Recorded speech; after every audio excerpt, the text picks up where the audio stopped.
मोतिहारी के सुगौली और बंजरिया प्रखंडों से गुजरने वाली सिकरहना नदी पर निर्माणाधीन बांध का विरोध तेज हो गया है। इस परियोजना के खिलाफ ग्रामीणों, किसानों और जनप्रतिनिधियों ने सड़क पर उतरकर सरकार के इस निर्णय को तुरंत वापस लेने की मांग की है। सिकरहना नदी के दोनों किनारों पर बसे सुगौली और बंजरिया प्रखंड के लोग इस परियोजना से नाराज हैं। ये क्षेत्र अक्सर बाढ़ से प्रभावित होते हैं। ग्रामीणों का कहना है कि बांध बनने के बाद कई गांवों में हमेशा के लिए बाढ़ की स्थिति बनी रहेगी।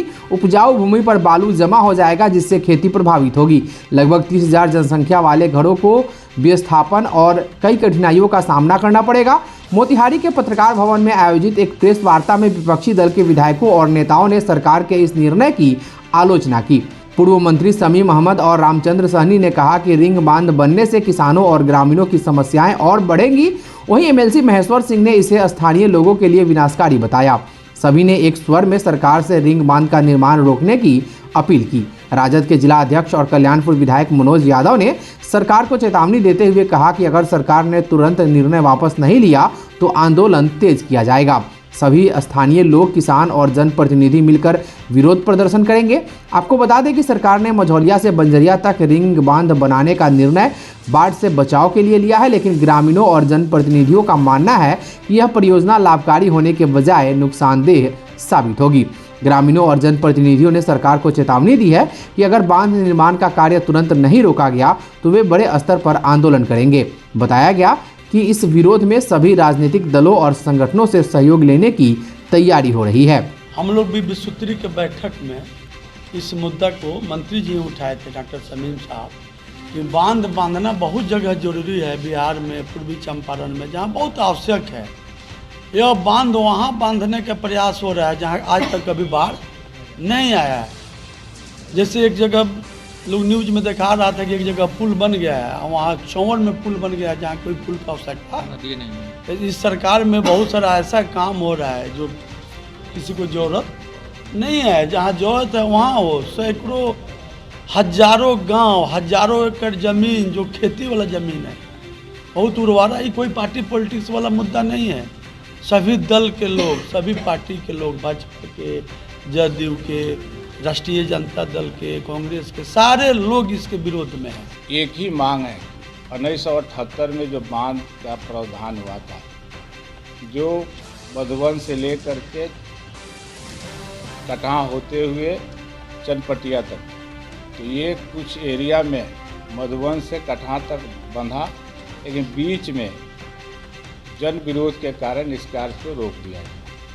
जन विरोध यही था कि सबसे लो लैंड एरिया बंजरिया पड़ता है और सुगौली पड़ता है, और इस बाढ़ से हमेशा यही नुकसान होता है बंजरिया और सुगौली में।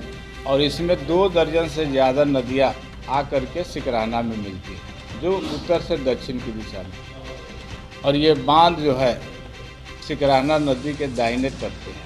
अगर ये बांध जैसे बंधेगा तो 20 फीट लेयर ऊपर बढ़ेगा। पानी का लेवल कम से कम 20 फीट का। और अभी जो बाढ़ आती है तो गांव में पानी नहीं घुसता है, लेकिन सारे रोड डूब जाते हैं और सारे फसल नष्ट हो जाते हैं। जैसे बांध बनेगा तो ये सारा बांध के अंदर जितने भी गांव है, रक्सौल से लेकर के फुलवार, नरकटिया बाजार, ये सारे जलमग्न हो जाएंगे। किसान परेशान है। चंपारण सिकरहना तटबंध में 200 गांव बांध के भीतर जा रहा है। इन लोगों का कल्याण हो जाए। डीएपी खाद नहीं मिल रहा है, किसानों को का खेती पर निर्भर है चंपारण, उसके लिए कुछ हो जाए। नहर खोदा हुआ है, पानी नहीं आ रहा है। जहाँ पुल पुलिया नहीं है वहाँ पुल पुलिया हो जाए, आवागमन का साधन हो जाए, चंपारण के नौजवानों को रोजगार मिले। इससे ज़्यादा बात और क्या हो सकती है। 1980 में बांध बनाने का काम शुरू हुआ था। उस समय इस इलाका के बड़े जो नेता थे, जैसे मोहनलाल मोदी, अजीजुल हक साहब और इलाका के और बड़े बड़े लोग थे, सभी शरीक थे इस बांध को रुकवाने में कि बांध नहीं बनना चाहिए, उससे नुकसान होगा। बांध के अंदर जितना गांव पड़ता है वो बर्बाद हो जाएगा, मिट्टी रेतीली हो जाएगी और घर के ऊपर से पानी बहेगा। तो इस तरह से उस समय 80 में रुक गया और इतना दिन 44 वर्षों के बाद इधर फिर नए सिरे से ही काम शुरू हुआ है। विरोध का मुद्दा है कि बांध बनने से पानी का स्तर ऊंचा हो जाएगा किनारे का, नदी के किनारे का स्तर जो है, जल स्तर ऊंचा हो जाएगा। और ऊंचा होने से वो घर जितना है, जितनी बसावट है, बसावटें बर्बाद हो जाएगी, घर के ऊपर पानी बहना शुरू होगा और उस जो सिल्ट होगा केवल बलुआही ज़मीन रह जाएगी और घर भी बर्बाद हो जाएगा। तो नुकसान होगा, सैकड़ों गांव जो है जलमग्न हो जाएगा। फायदा के बदले में घाटा होगा, उतने लोगों को, लाखों लोगों को घाटा होगा। तो इसलिए हम लोग चाहते हैं कि बांध नहीं बने। मोतिहारी के जानपुर स्टेशन रोड स्थित अमर रिसोर्ट में प्राइवेट स्कूल एसोसिएशन का तीसरा स्थापना दिवस हर्षोल्लास के साथ मनाया गया।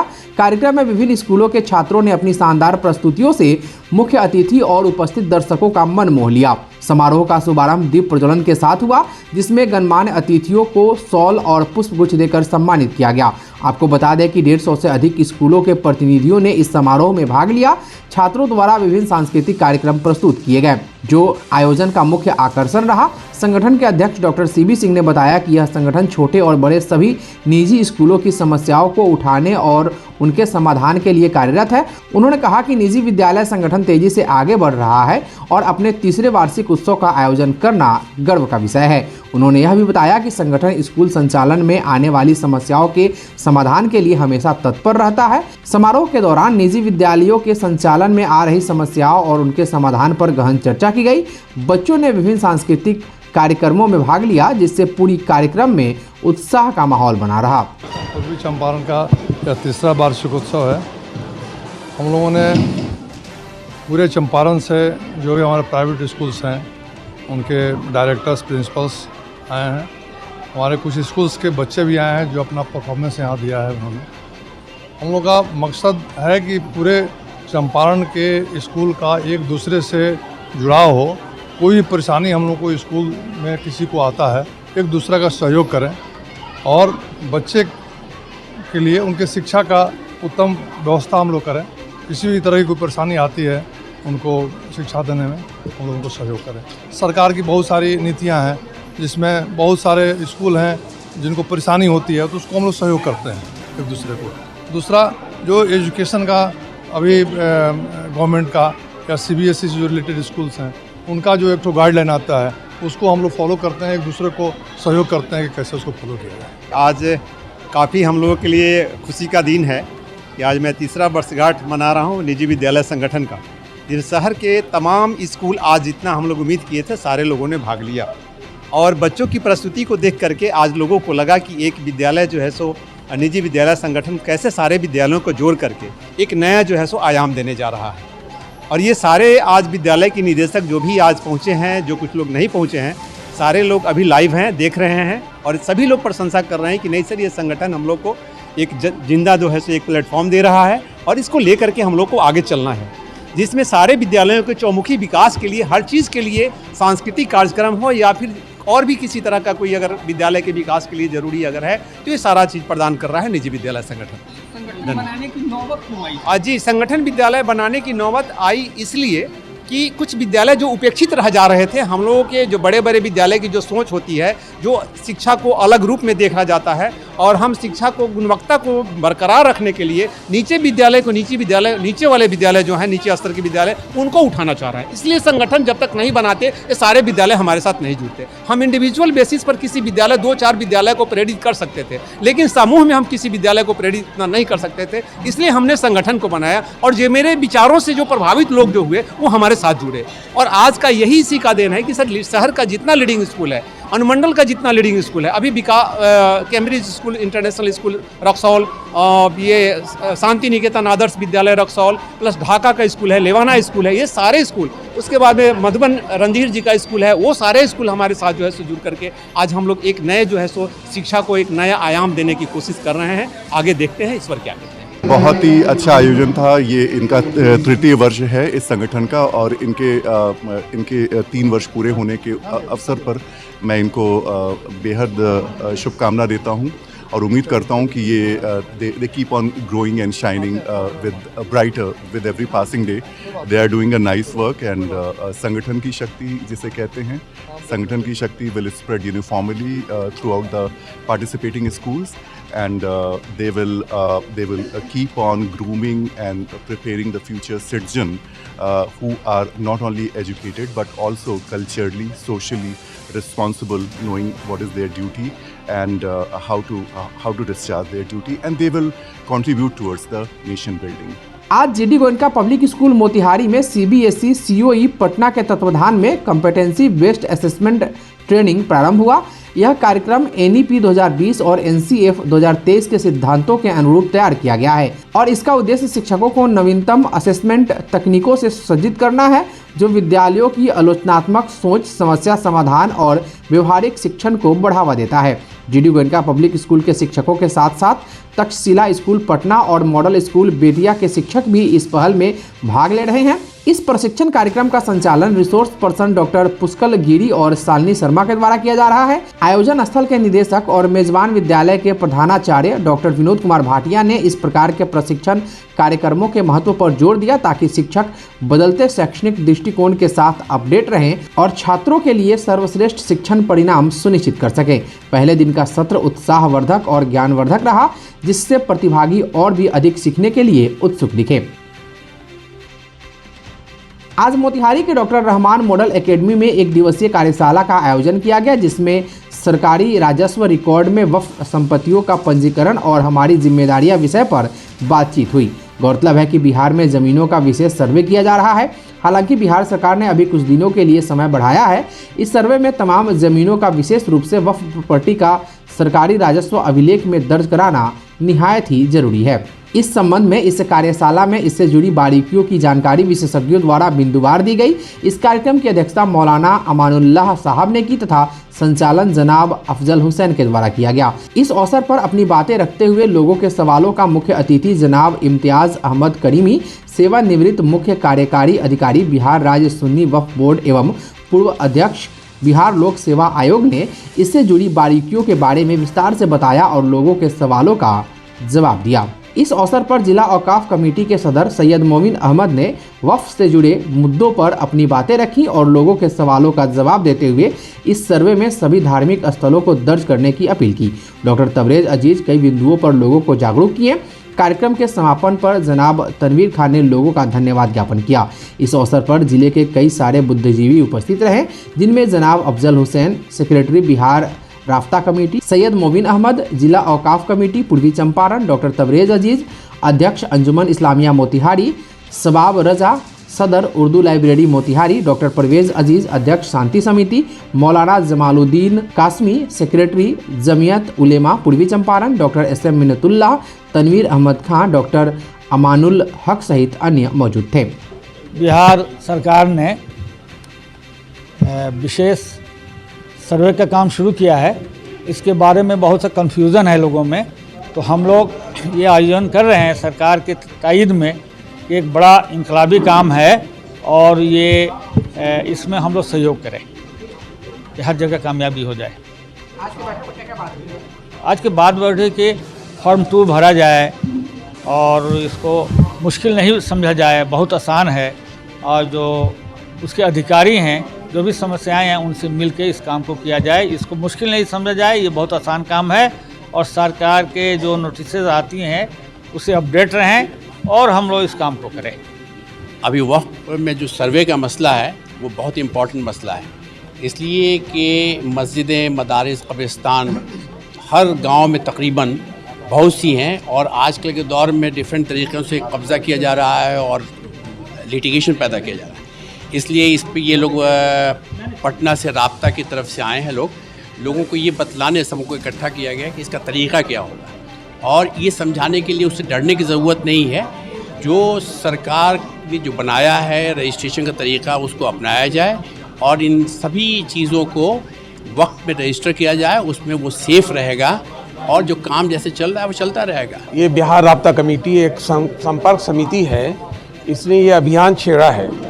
पूरे बिहार में जो स्पेशल सर्वे हो रहा है उसको कैसे सिंप्लीफाई किया जाए, लोगों को कैसे जागरूक किया जाए और जो भी इससे संबंधित जानकारियां हैं उनसे लोगों को कैसे अवगत कराया जाए, इसी काम को लेकर हम लोग आगे चल रहे हैं। बिहार राब्ता कमेटी, बिहार सरकार की ओर से बहुत सारी स्कीमें आती हैं उनको लोगों तक पहुंचाने, जो लाभार्थी हैं, जो बेनिफिशियरीज हैं, उन तक पहुंचाने का काम करती है। तो ये काम है। अभी जो है वो सर्वे से संबंधित ये हम लोग वर्कशॉप कर रहे हैं। इस वर्कशॉप की महत्ता इसी से पता चलती है कि आज भी बहुत से लोग इन बातों को समझ नहीं रहे हैं कि हमें ज़मीन जायदाद के विवाद को कैसे समाप्त करना है और कैसे जो है सरकार की सहायता करनी है कि काम आसान से आसान हो जाए। ये वर्कशॉप जो आज आयोजन किया गया है, ये बिहार राब्ता कमेटी की तरफ से आयोजित की गई है और मैं बहुत मुबारकबाद देता हूँ इसके लिए इन लोगों को कि इन लोगों ने इस तरह की अहम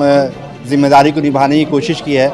और इस तहत ये मोतिहारी आए हैं अपने पूर्वी चंपारण ज़िला में। मैं इन लोगों का खैर मकदम करता हूँ और बहुत अच्छा काम है जो कि जो सर्वे होने जा रहा है, इसमें जो चीज़ें हैं, वक्फ की चीज़ है या जिस भी तरह की धार्मिक चीज़ें हैं या किसी की वो ज़मीन है, उसको ज़ाहरी तौर पे इस सर्वे में डाला जाए और कैसे डाला जाएगा, उसमें क्या क्या बारीकियां हैं, क्या परेशानियां हो रही हैं, उससे ये लोग अवगत करा रहे हैं। इससे हम लोग को फ़ायदा हो रहा है और तमाम लोगों को, तमाम ज़िला वाले को फ़ायदा हो रहा है। और मैं ये जो लोग यहाँ हाजिर हैं, चूँकि वक्फ से रिलेटेड ये चीज़ है और वक्फ जो कहते हैं कि वो अल्लाह की जायदाद होती है और अल्लाह ने हम तमाम लोगों को इस जायदाद की हिफाजत के लिए चुना है। तो मैं तमाम लोगों को मुबारकबाद देता हूं कि आप इसमें शामिल हैं और हर हाल में इसको जैसे भी हो इस सर्वे को हम लोग मुकम्मल करके खैर खूबी के साथ अंजाम देंगे इंशाअल्लाह। बहुत शुक्रिया। चंपारण की बेटी श्रेया शंकर का चयन केरल के IIT पल्लाकड़ में PhD के लिए हुआ है। वह दर्शन शास्त्र में शोध करेंगी।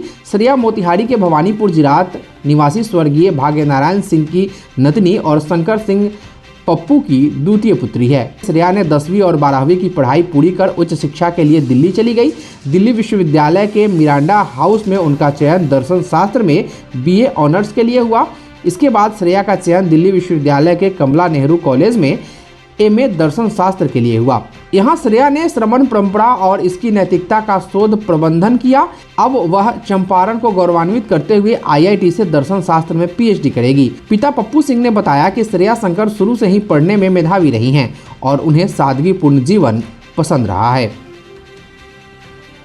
मोतिहारी में एक बार फिर रफ्तार का कहर देखने को मिला है। पिपरा कोठी के मोहना पुल के पास बस और मोटरसाइकिल की टक्कर हो गई। इस हादसे में मोटरसाइकिल सवार एक युवक की मौत हो गई। सड़क हादसे की सूचना स्थानीय लोगों ने पुलिस को दी और सूचना मिलते ही पुलिस की टीम मौके पर पहुंची और मृतक के शव को अपने कब्जे में लेकर पोस्टमार्टम के लिए सदर अस्पताल भेज दिया। मृतक की पहचान 40 वर्षीय दिनेश शर्मा के रूप में हुई है, जो मोतिहारी के बड़ा बरियारपुर स्थित वार्ड नंबर 44 के रहने वाले थे। जानकारी के अनुसार मृतक मोतिहारी में ही बढ़ई का काम किया करते थे। मृतक दिनेश शर्मा अपने संबंधी के यहाँ जाने के लिए मोटरसाइकिल पर सवार होकर घर से निकले और जब वे मोहना पुल के पास पहुंचे तो तेज रफ्तार से आ रही एक बस से उनकी मोटरसाइकिल की टक्कर हो गई और वे हादसे के शिकार हो गए। मृतक परिवार में इकलौता कमाने वाले व्यक्ति थे। वहीं पिपरा कोठी थाना प्रभारी ने जानकारी देते हुए बताया कि पुलिस को सूचना मिली थी कि मोहना पुल के पास बस और मोटरसाइकिल की टक्कर में मोटरसाइकिल सवार एक युवक की मौत हुई है। सूचना पाकर पुलिस की टीम मौके पर पहुंची और पुलिस ने मृतक के शव को अपने कब्जे में लेकर सदर अस्पताल में पोस्टमार्टम करवाकर शव परिजनों के हवाले कर दिया। पुलिस अधिकारियों ने बताया कि मामले की जाँच कर अग्रिम कार्रवाई की जा रही है। हम अपना काम करा रहे थे तो इसे मालूम हुआ है तो हम लोग तो ऐसी हुआ है कि यहाँ जा रहे थे, अपना साड़ू के पिताजी का डेथ हो गया था, उसी में जा रहे थे। तो एक बार हम लोग को कुछ देर के बाद मालूम हुआ है कि जहाँ फलाना जगह मोहना पुल का नज़दीक जो है बस से एक्सीडेंट हो गई, स्पॉट डेथ हो गया। और हम लोग का बड़ा बरियारपुर हुआ। मेरा नाम हीरालाल शर्मा हुआ। हम उसके चाचा लगते हैं, नाता में चाचा लगते हैं, खरीदारी में का। वो उसी में सब हम लोग टोला मोहल्ला के पूरा बहुत लोग आए हुए भी हैं, सब लोग टोले का है। चकिया उनका माने साड़ू के सासू के माने साड़ू के पिताजी मर गए थे, उसी में जाते रहे थे चकिया। अभी सुबह हम लोग खाना खाकर चल गए काम पर और वो लोग मोटरसाइकिल से जा रहा था। अब हम लोग डायरेक्ट वहाँ से खबर न, हम लोग काम पर गए थे तो देख रहे हैं सदर हॉस्पिटल में मरा चुका है। मृतक क्या कौन है? मृत्यु जो हमारा भाई है, उनका दिनेश शर्मा नाम है, जो बड़ा बरियारपुर घर है।